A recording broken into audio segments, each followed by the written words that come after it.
With increased digitalization comes the need to put more focus into cybersecurity. Are energy companies becoming increasingly vulnerable to cyber attacks? What are the mitigation efforts that needs to be made? Is being 100% cybersecure utopia? We asked Leo Simonovich, VP and Global Head of Industrial Cyber and Digital Security at Siemens, to explain how all this comes together.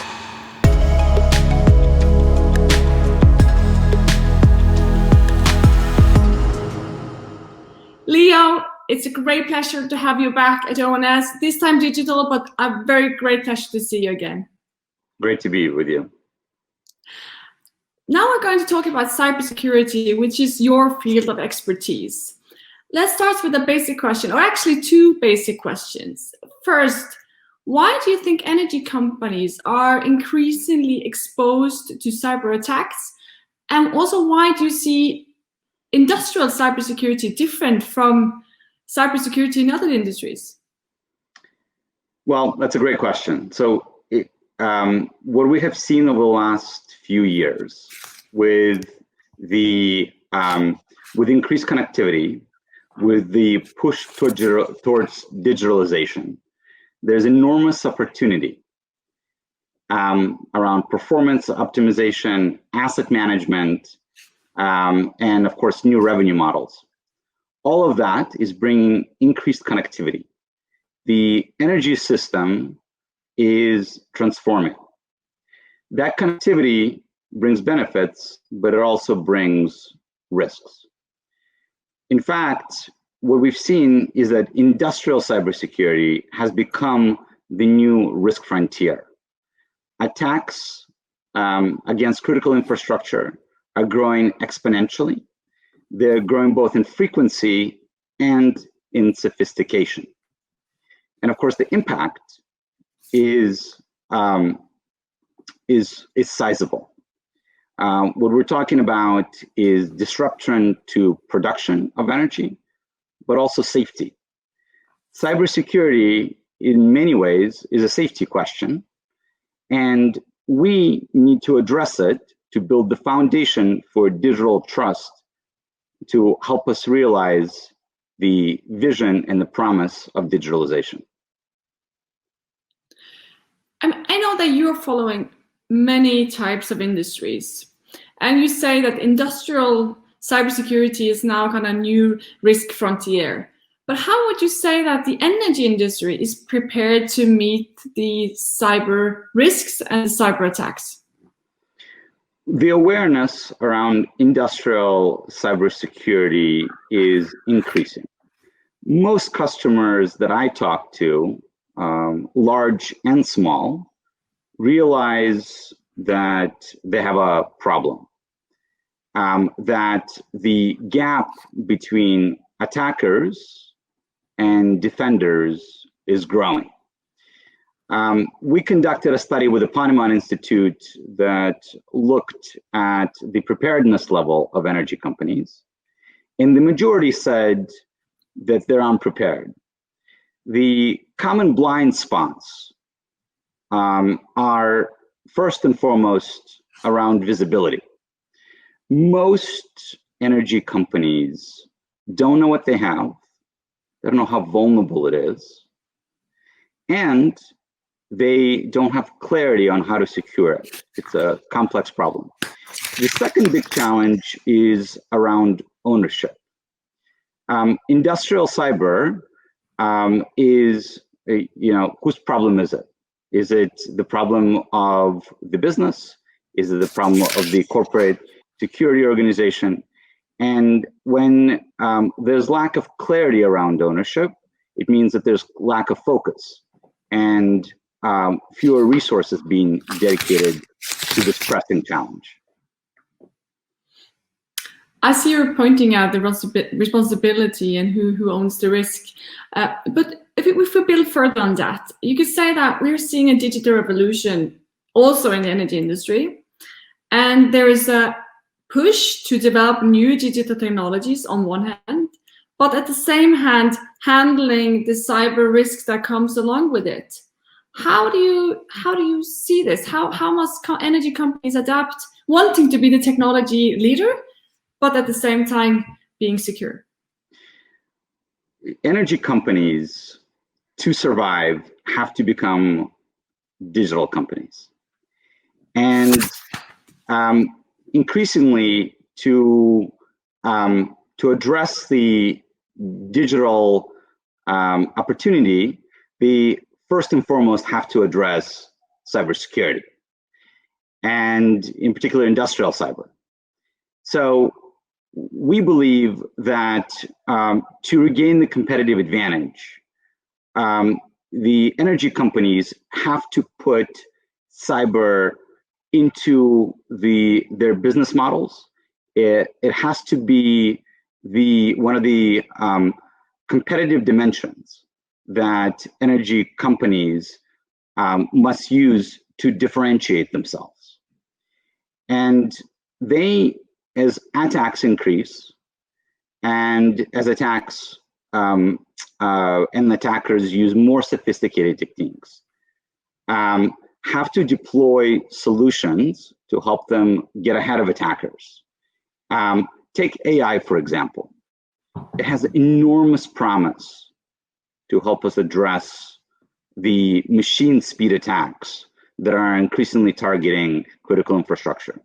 Ransomware that is holding power plants, refineries hostage are being deployed with fairly unsophisticated techniques. But what we're seeing, however, is that nation states are deploying a much more sophisticated approach, which needs to be addressed with techniques like artificial intelligence.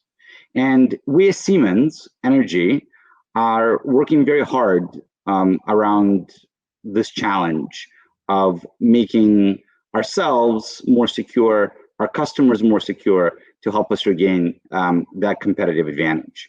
And the way that we think about it is around this challenge of visibility.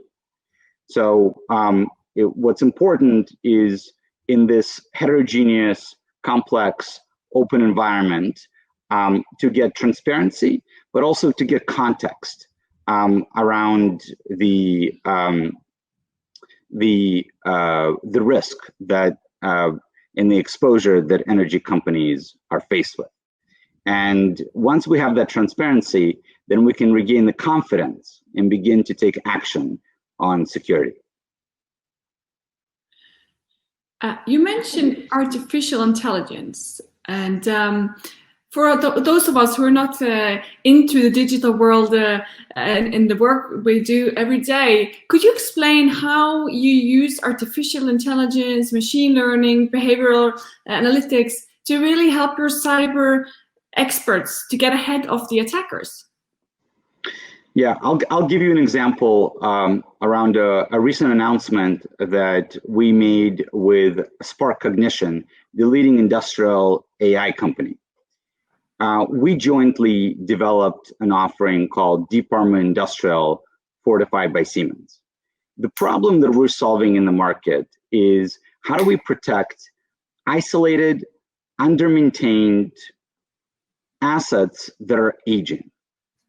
So most recently, in February of this year, a pipeline company was shut down because of an attack against its infrastructure. And they couldn't recover for several days. Well, if we were to work back from that attack, the technique that was used was not very sophisticated. But the challenge was that the asset that was being attacked hadn't been patched for years. And so what we wanted to do is, address the reality of the energy market, which is, there are limited resources. With COVID, there's been an acceleration towards automation and unmanned management of assets, which means that from a cyber point of view, these assets are now under-maintained. So what we've developed with Deep Armor is protection for these remote, under-maintained assets that uses AI technology to provide continuous on-prem protection for engineering stations, for HMIs, so the computers that are stationed there, and that that will require this dynamic protection, not just for known threats, but, and this is where AI really comes in, but also for the unknown threats, novel threats that can't be recognized from the past. Just want to build on what you're saying, because I took notice of the kind of the risk of attack on critical infrastructure. And what you're saying here is that you build partnerships to actually make sure you can also protect kind of the old part of the infrastructure in addition to kind of the new build. How do you see the energy industry? I mean, we have oil and gas platforms, we have windmills, solar panels, transmission systems. Could you say something about the infrastructure part directly connected to the energy industry? Yeah, so two trends. The first trend is that energy companies are now increasingly participating in different parts of the value chain. So oil and gas companies are becoming energy production or energy generation companies, especially with renewables. The second trend is that our customers demand flexibility in inputs, whether it's traditional fossil generation or it's renewables. What that means is that now production of energy is becoming more decentralized, more distributed. And that means that the idea of the castle and the moat is gone. We have to protect this distributed edge environment. And to do that, we need flexibility in how we deploy, and again, I come back to this idea of visibility, how we deploy protection technologies, not just in the traditional power plants, but also out at the edge. And we have to realize that the new prosumers of the world, which are using solar panels to produce energy and feed it into the grid, are as much of a source of vulnerability as you know, your traditional large-scale generation. And we need solutions, and this is where Siemens Energy has been working very hard, both around our deep armor industrial offering that we just announced, but also around detection of the physical world, so that we can better understand how to secure these assets with what we call the defense in depth approach. If the castle in the moat is dead, then our focus needs to be on securing clusters and building layers of defense around this new energy system. Building on what you're saying and what you also said previously on one of the biggest risks on industrial cyber attacks is how you define the ownership of the problem.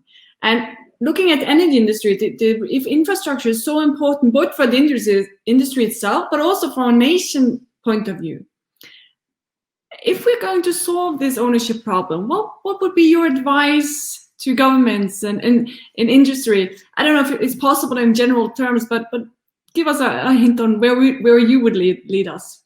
Yeah, my guidance would be, and I work with customers all over the world.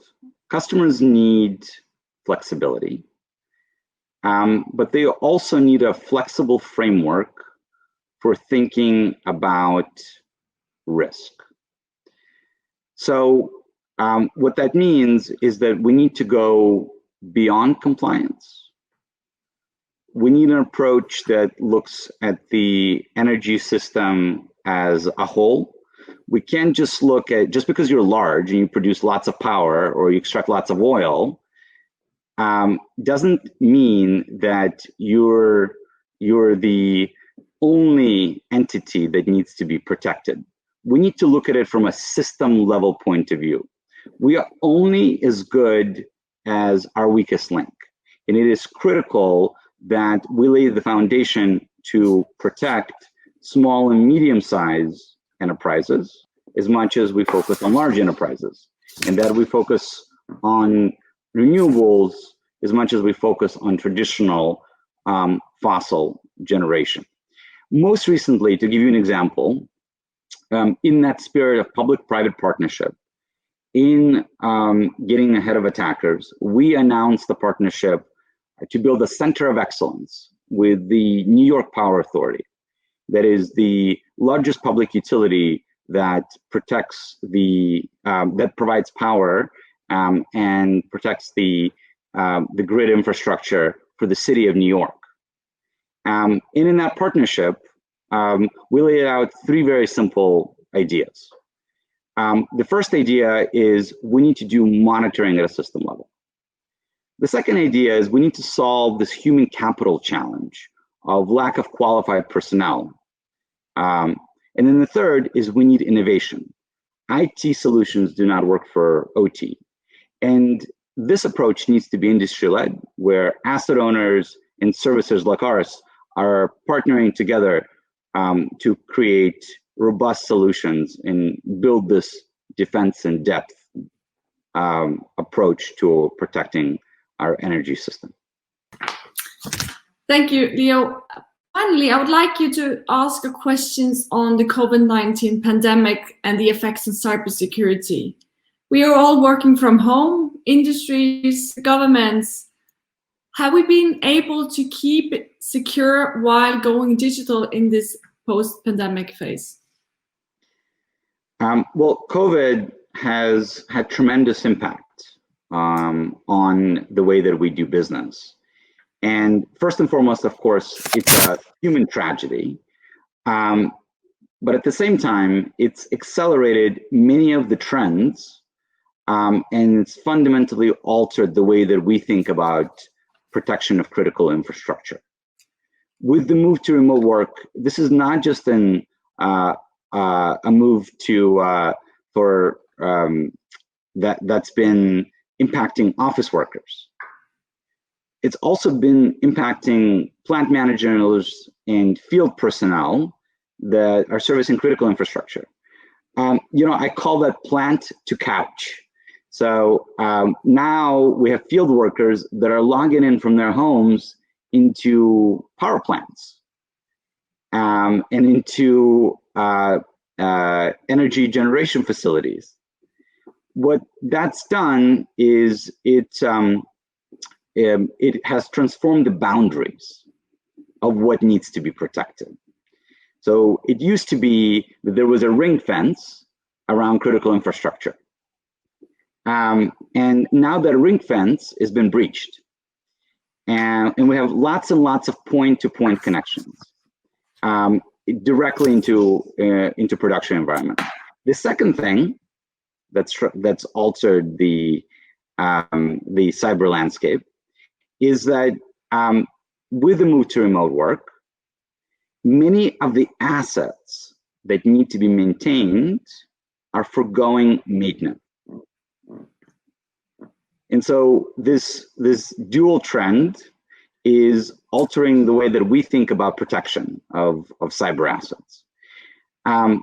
If we can't maintain the asset at the recommended schedules, if we suddenly have lots of point-to-point connections into those assets, we need an approach where we're doing more monitoring, not less.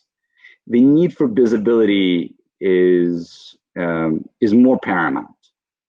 So the way that we at Siemens think about it is we need to get more leverage to do this. We've worked to develop a managed detection capability that allows our customers to access the backbench of our control engineers. We build a security monitoring center to give our customers scale to address this important visibility challenge in this new normal. I hear you encourage the energy industry to go go beyond compliance when it comes to cybersecurity. I hear you say they need to think about this at the systemal level approach, and that only the weakest point in your value chain will define how secure you are. And I also hear that you say that the COVID-19 situation has created a new definition of what needs to be protected from a cybersecurity point of view. Leo Simonovich, thank you very much for joining us.